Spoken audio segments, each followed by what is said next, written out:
career advice, missing pigs, doves, and dirty feet. Of course, I'm talking about the Oracle of Zeus at Dodona on the Ancient History Hound podcast.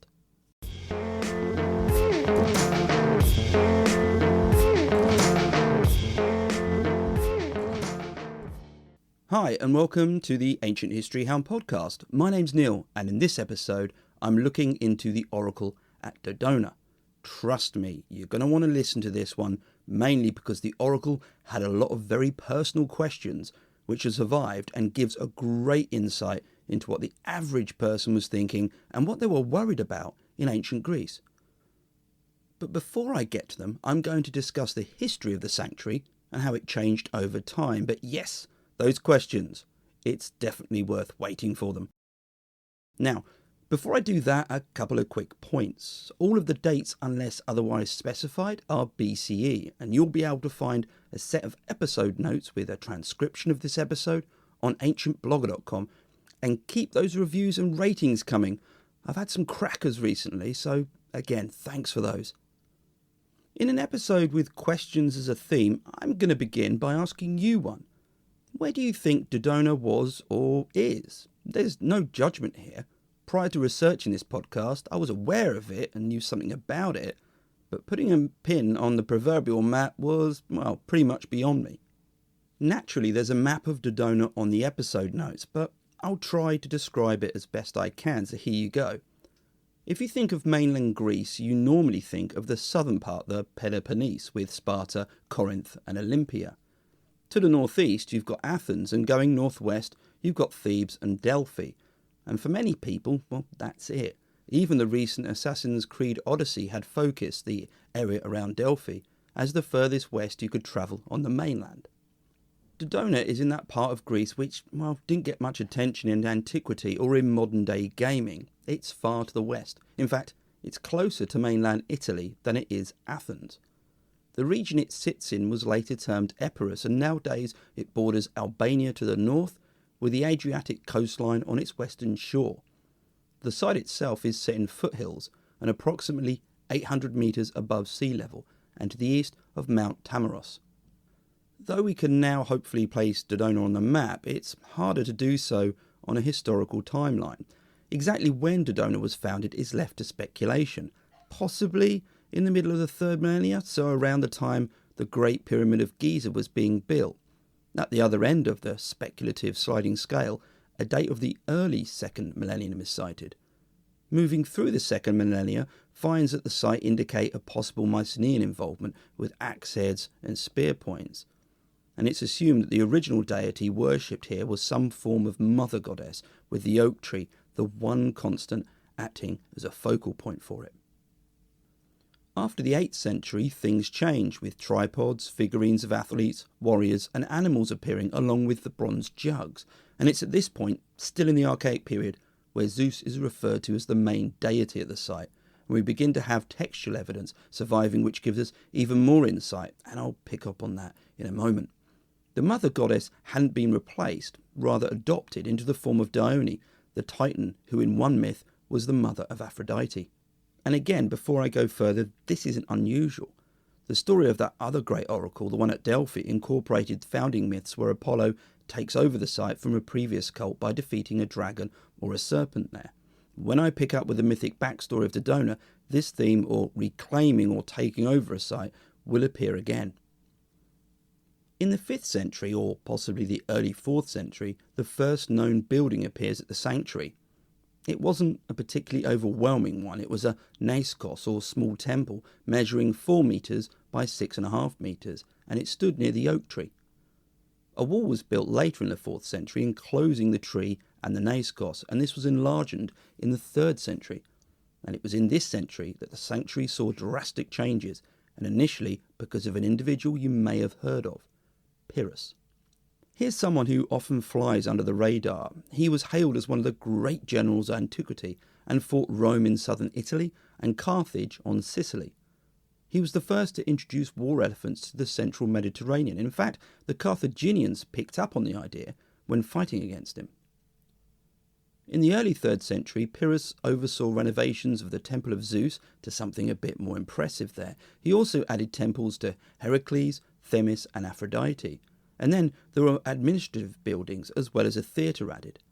Part of this was down to how Epirus as a region had developed, and so Dodona became a sort of political centre for it all, because it was something of a latecomer in this regard.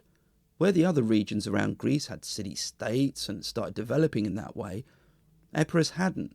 It hadn't been a cohesive political entity it was now. The sanctuary was sacked in 219, and to give some perspective, it was around this time that a young general called Hannibal was planning his march on Rome. But it was restored with a brand new stadium and temple to Dione. Unfortunately, Rome happened, and in 168 Greece was taken under Roman rule, and Dodona suffered. Though it crept along, the final coup de grace was given by the Christian emperor Theodosius in the 4th century CE. He banned pagan temples and cut down the famous oak tree. So even if you take the more conservative estimates of Dodona as starting around 1800, it was a site which people had travelled to for over 2,000 years. The archaeology can tell us something about it, and especially the records of those questions I'll come to later, but we know more about Dodona from the surviving literary references, which start in the Archaic period and in Homer. In the Iliad, Achilles sits in his tent and thinks of his soldiers and Patroclus, who will soon be fighting without him. He pours a libation to Zeus, and I quote, "Zeus of Dodona, god of Pelasgians, O god whose home lies afar, ruler of wintry harsh Dodona, your interpreters, the Selli, live with feet like roots, unwashed, and sleep on the hard ground." End quote. The appeal to Zeus continues and centres on Patroclus both fighting well and returning safely, and Homer commented that Zeus heard the libation and granted one wish, but not the other. As you may be aware, Patroclus fought well, but he failed to return, and this is a central element to the myth of Troy and certainly the poem. Appealing to the Zeus of Dodona at such an important moment suggests that this was a known about and important place. There's also other details mentioned about Dodona. It was cold. And what about the Selli who slept on the ground and had, well, unwashed feet? In the Odyssey we find the hero Odysseus back at Ithaca. He's yet to reveal himself as being hosted by Eumaeus. When the swineherd asks who he is, Odysseus comes up with an entire backstory, as he's wont to do, but also included in it how he'd heard that Odysseus had gone to Dodona and, I quote, to learn the will of Zeus from the great oak tree that is sacred to the god. End quote. This detail was repeated later when Odysseus, again in disguise, spoke to Penelope. More details about how the oracle functioned and even how it all started are given by the 5th century historian Herodotus. In his work Histories, Herodotus dug into how it all came to be, and he did so by speaking with priests in Egypt and at Dodona. And you might wonder why Egypt? Well, according to the priests at Thebes in Egypt, 2 women were carried off by Phoenicians. One was sold in Libya and the other in Greece, and both founded oracles there. The Greek oracle was obviously at Dodona, and the Libyan oracle was the one at Ammon, which Alexander the Great famously visited. Herodotus also spoke to the priests at Dodona, or rather the priestesses, and I quote, "At Dodona, however, the priestesses who deliver the oracles have a different version of the story. 2 black doves, they say, flew away from Thebes in Egypt, and one of them alighted at Dodona, the other in Libya. The former perched on an oak, and speaking with a human voice, told them that there on that very spot should be an oracle of Zeus. Those who heard her understood the words to be a command from heaven, and at once obeyed." End quote. Herodotus finished by summarising his thoughts on it all. To him, the doves were actually priestesses from Egypt who'd come to the region and established an oracle in the form that they'd previously done. In fact, Herodotus continues by explaining how the Greeks were instructed in much of their religious practices by the Egyptians. The idea that strangers from overseas could have a big influence on the Greeks isn't anything new, and in fact is probably something which is understated. Early Greek sculpture, particularly the chore, those upright figures, are very reminiscent of Egyptian art. And then there are the wider influences. I think I've spoken about the alphabet from Phoenicia in the episode on Thebes. And while we're on the subject, the whole foundation myth of Thebes involved an overseas figure establishing a city in mainland Greece. And this is just the tip of the iceberg. What's also worth noting here is that even by the time of Herodotus, the age of classical Athens, the Oracle of Dodona was considered old. I know that this is something which isn't always thought about, but there you have it. People in the classical period considering what was to them old history. Herodotus wasn't the only writer in classical Greece to mention the oracle. There were the playwrights. The talking oak is referred to by Aeschylus and Sophocles. In fact, the latter has Prometheus mention talking oak, so not just the one. And as for who worked there, Sophocles has both the male Selli and priestesses in place. However, a fragment of Euripides reads, and I quote, "At the holy site of Dodona near the sacred oak, females convey the will of Zeus to inquiries from Greece." End quote. Add to this that Herodotus only mentioned priestesses, even naming them, and it seems that it was an oracle where women were in charge. The difficulty with plays is that they're inherently set in the past, and perhaps Sophocles' inclusion of the Selli is just that. A constant we do have, though, is Zeus was the main deity here, and that he was linked to it through the oak tree. But this can be called into question, and I briefly referred to this earlier. Scholars have argued about Zeus being a latecomer at Dodona, perhaps only a few centuries old by the time of Herodotus, which is still old, but prior to Zeus the sanctuary belonged to a mother goddess deity, and that the tree was bound in some way to her worship. And this is by no means anything unusual. As I mentioned earlier, the other great oracle of Greece, the one at Delphi, had foundation myths which involve Apollo taking over the site and symbolically defeating a dragon there, or a serpent. And perhaps this is echoed in the awkward nature of the Selli. The unwashed feet and the sleeping on the ground were features which bound them to the soil and the earth around the oak tree, and by default to the worship of the great goddess. So it's plausible that they had been a part of this and were later overtaken or supplanted by the priestesses when Zeus came to the fore. A key facet of the sanctuary, the oak tree, was now firmly associated with Zeus, though Zeus was often referred to here as Zeus Naios, which has been interpreted as both dweller and water flowing. The great goddess figure was rehashed as Dione, a titan who was mother to Aphrodite in the less ouch I need to cross my legs myth of her birth.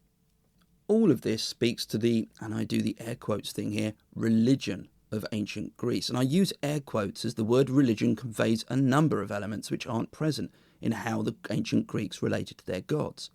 There was no central text, no organised priesthood, and no singular way of doing it all. Depending on where you were, there may be a local hero who was worshipped or a deity in a manner which was unique to that location. After all, Zeus wasn't Zeus here, he was Dodonian Zeus or Zeus Naios, and that was tied specifically to Dodona. To recap then, we have a form of Zeus acting as an oracle as well as Dione at Dodona by the classical period. So how did it all work? So far we've had hints that birds were involved, which would not be unusual. Using birds for divination, particularly how they flew, was popular. Though talking trees, yeah, that's something else. But before I get to it, here's a few words from the Ancient Office Hours podcast. Hi, I'm Lexi Henning, host of Ancient Office Hours podcast. Have you ever wanted to learn more about the people who study or are inspired by classics in the ancient world? Then our show is the podcast for you. I interview experts in both academia and the entertainment industry about how they got into their field, their work, and how the ancient world inspires them. Our show is available to stream on Apple, Spotify, or your favorite podcatcher. You can also follow our upcoming projects on our website, theozymandiasproject.com.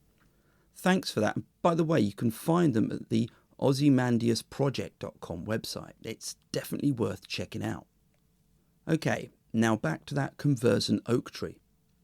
Observing how the doves moved within the tree or around it is plausible, but for the tree talking, well, perhaps we shouldn't take that too literally. One theory is that the leaves rustled in the wind, and this was how the oak tree spoke. But there was also the involvement of cauldrons placed around the tree, and these made a noise from being hit in some way. But the development of the site does cause a problem here. That wall which was built would have prevented these. but contrastingly may have helped amplify noise from a single cauldron through echoing. And trust me, as someone who podcasts from home, I can testify to how annoying walls are when it comes to echoes. We get an idea of how that single cauldron was hit from Strabo.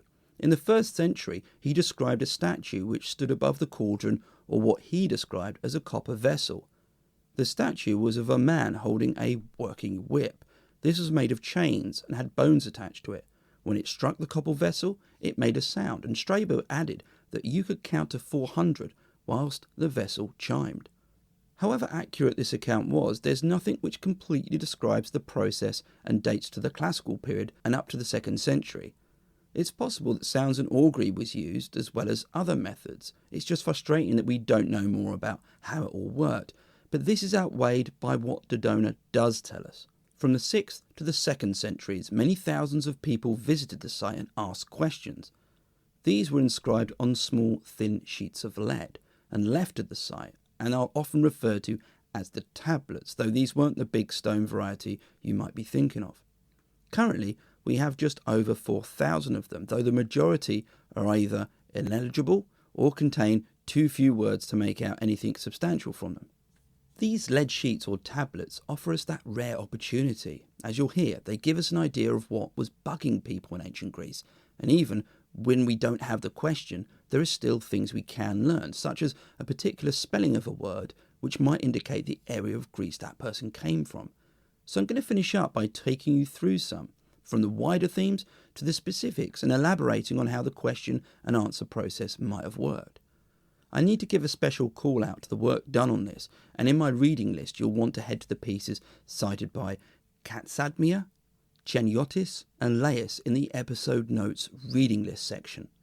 I was also able to access many at dodonaonline.com, though be warned, the translation is from ancient Greek to French. Bit of extra work there. Let's start then with Ephialtos. He had travelled to the Oracle probably from southern Italy in the middle of the 4th century.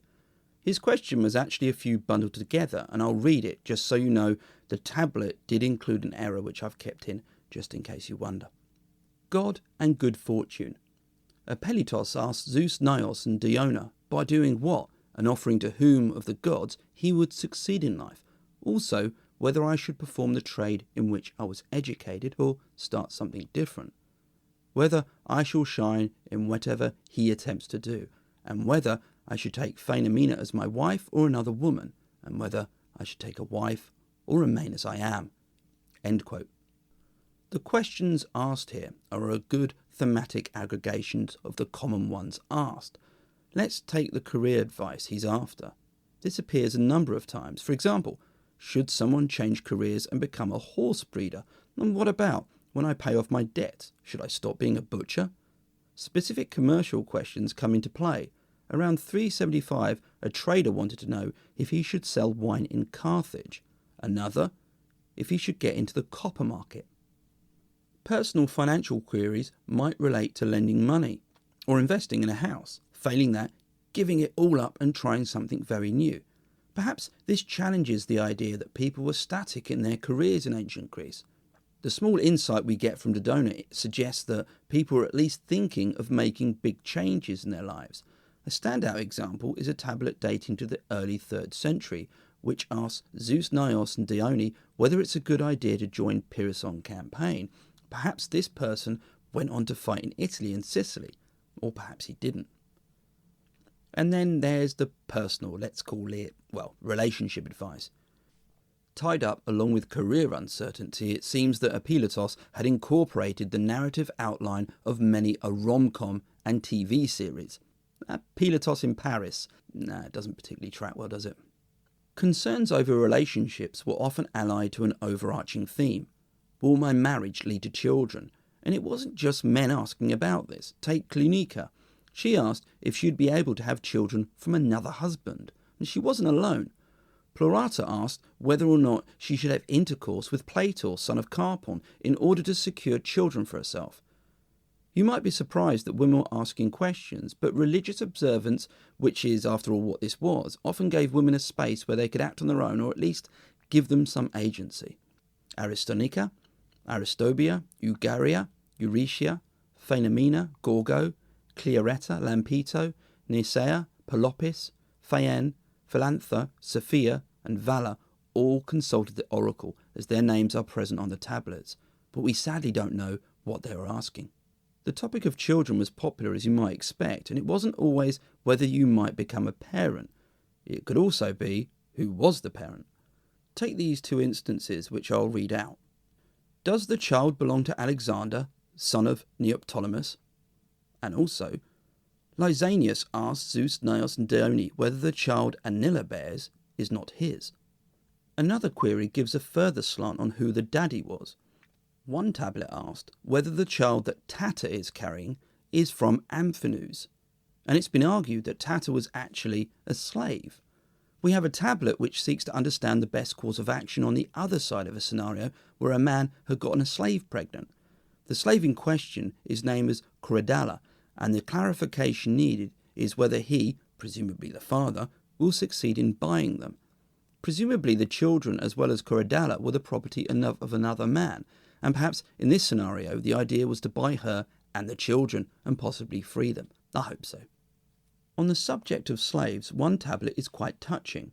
It dates to the late 6th century and reads, and I quote, Zeus, Naos, and Diona, which god is it best to approach, and will I ever be free? End quote. Another, dating to the 4th century, is from a slave who wants to know whether, following his emancipation, he could still stay with his master. This might be a bit of a surprise, and it invites us to consider how being freed might have come with some challenges. Perhaps in this instance the slave and master had a relationship which the slave thought might be beneficial following his new status. Ex-slaves forming a relationship with their master wasn't unheard of in antiquity. The health of children and general health was a theme much as it is today. Given the rates of infant mortality, asking whether a newborn would survive seems more than a reasonable question. But there are also specific queries. For example, will my child ever make a sound? In the realm of health, one body part appeared more than you might think, the eyes. This isn't much of a surprise. Eye infections and afflictions were very common in antiquity, and tablets not only asked whether to use a different ointment, but which hero was best to sacrifice to, and even whether the ocular disease came from a goddess. Working out whether something originated from the divine or not was picked up in a 3rd century tablet where Agathocles asks if he should leave the cure to the gods or the doctors, and this has been cited as an early phenomenon where cures were segregated between the realm of the mortal and the divine. On the subject of mortals and healing, doctors are mentioned. 2 mid-5th century tablets include the name of a healer called Paeania, and one even suggested that she healed using her hands to cure the issue, and in this case it was an abscess. The format of the questions was often asking Zeus, Naos and Dione and then the question itself, but there are also features of the questions which point to cheiromancy being used. This was divination by lot, and 2 features are cited as proof of this. The first is easier to describe, namely the words "pick me" being written in with the question. The second is, well, I'll let you spot it. Begin quote. Cleocrates and Amphimedon submit this query to Zeus Nios.